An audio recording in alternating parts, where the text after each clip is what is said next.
Christian Pierret, bonjour. Bonjour. L'affaire Bettencourt-Woerth affole le monde des médias et le monde des politiques. Affaire d'État ou pas, quel est votre avis sur cette affaire? Naturellement, un pareil écheveau complexe qui mêle la vie financière d'un parti politique, la vie d'une des personnes les plus riches de France, un héritage convoité de cette personne, du personnel politique majoritaire et de nombreux autres intérêts, ne peut qu'être une affaire d'État à la longue. Je crois malgré tout qu'il faut démêler les choses. Le président de la République, dans son intervention télévisée, a pris la hauteur qui convenait. C'est nouveau, je crois, cette attitude qui consiste à dire « moi, je ne me mêle pas de ces affaires, je suis un président de la République au-dessus de la mêlée ». C'est ce qu'avaient adopté ses prédécesseurs comme attitude, et je crois que c'est ce qu'il y a de bon. Néanmoins, on ne peut s'empêcher de critiquer un certain nombre de choses en toute objectivité.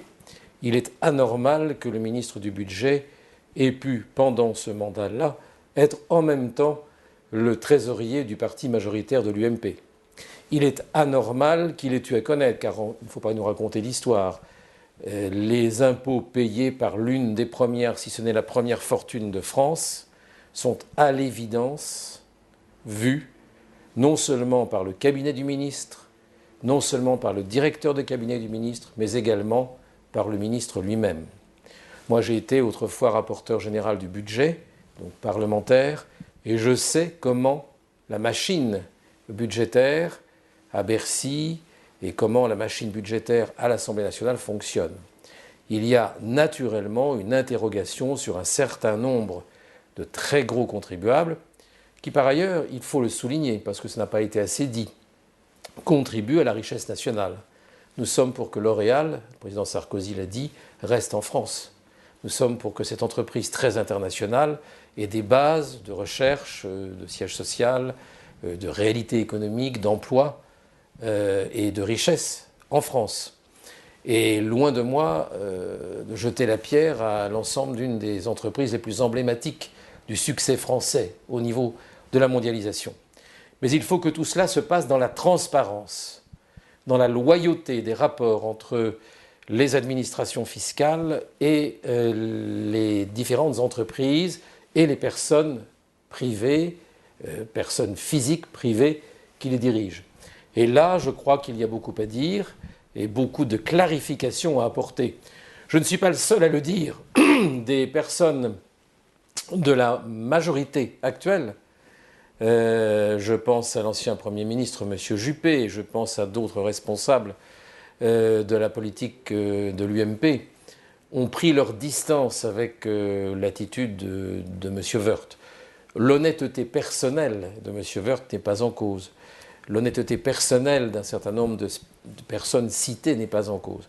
Toutefois, on peut s'interroger, à juste titre, sur le point de savoir si l'inspection des finances, qui est nommée, dont les responsables sont nommés par le ministre du Budget, était la meilleure instance. Et bien entendu, les personnes qui ont réalisé l'enquête et qui sont issues de l'IGF ne sont pas en cause elles non plus. Mais était-ce bien le meilleur moyen de faire la clarté sur cette affaire, alors même que ceux qui ont eu à juger de cette affaire en interne dans l'administration étaient nommés par celui qui se trouvait être, dont l'action se trouvait être appréciée? Je ne le pense pas. Donc vous remettez en cause l'objectivité de ce rapport?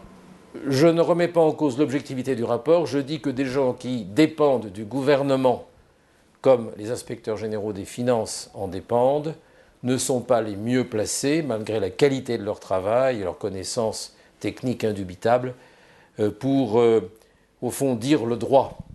Et je crois que tout cela va se terminer par là où cela aurait dû commencer, c'est-à-dire, en fait, le procureur de la République, la désignation d'un juge d'instruction, le passage d'une enquête préliminaire à une instruction judiciaire et par là même, par cette deuxième mesure, une auscultation objective, franche, publique, loyale de la réalité par un juge inamovible, par un juge du siège, et non pas simplement par un procureur qui, lui aussi, curieusement, comme l'inspection générale des finances, dépend d'une nomination gouvernementale.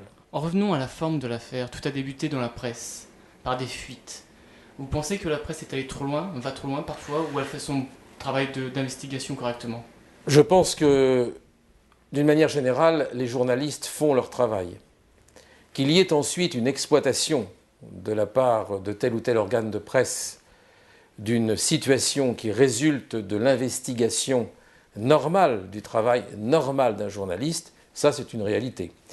J'ai moi-même été victime pendant 20 ans de ma vie publique d'investigations journalistiques, puis d'investigations judiciaires, qui m'ont toujours d'ailleurs, à la fin, donné raison et totalement blanchi, je tiens à le souligner, mais qui m'ont fait souffrir et qui ont fait souffrir ma famille pendant des années et des années. Et je sais comment une simple rumeur, comment des accusations lancées en l'air, comment une phrase dans un article peuvent provoquer des dégâts irréparables, non seulement sur l'image que l'on se fait de l'intégrité et de l'honneur d'un homme, mais aussi sur le retentissement négatif, extrêmement grave, préjudiciable aux personnes, c'est-à-dire en fait aux familles, que peuvent avoir de tels agissements. Et donc je suis aujourd'hui en position, ayant subi moi-même des attaques de ce type, je suis peut-être un des rares hommes politiques français qui, ayant toujours été blanchi après des années d'instruction judiciaire, à pouvoir clairement et nettement réclamer que la justice se penche sur ce cas. Car si c'est le cas, nul doute qu'un juge inamovible, indépendant, comme l'est un juge d'instruction, pourra, à la fin des fins, démêler cet écheveau complexe dont je parlais il y a un instant et dire le vrai. Y a-t-il eu conflit d'intérêts? Y a-t-il eu intervention pour arranger entre amis, c'est-à-dire entre contributeurs de l'UMP, contributeurs financiers de l'UMP, des affaires en famille, ou au contraire, y a-t-il eu une attitude impartiale qui a traité un contribuable, même très riche, comme tout autre contribuable, c'est-à-dire uniquement et clairement avec la loi?